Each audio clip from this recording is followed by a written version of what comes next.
Hello everyone, and now we would like to access different characters in a string. So we have one string that is called str and the string is hello. In order to have access to characters, first we need to know their index. So basically this string is having 1, 2, 3, 4, 5 characters, or the length is 5. But the indexing in C++ starts from 0. So the first character index is 0. Then this is 1, the index. This is 2, this is 3, and this is the fourth index. So it is having 5 characters, but they are starting from 0, 1, 2, 3, and 4. Starting from 0 and goes to 4.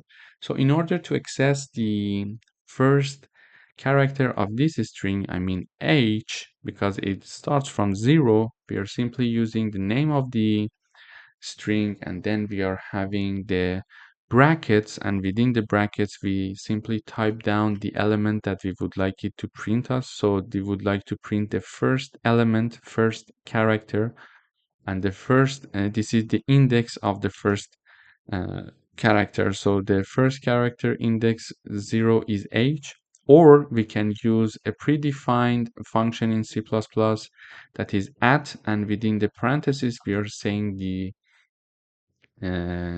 number of the index that we would like to be printed. So this one is basically 1. So here we are having the index 0 equals h, index 1 equals e, etc. until the end.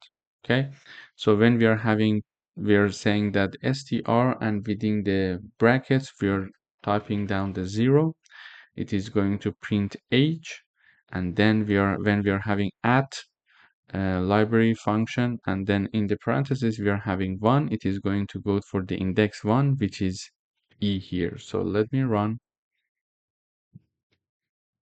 Okay, so basically here we see that we are accessing the characters of a string using these predefined functions.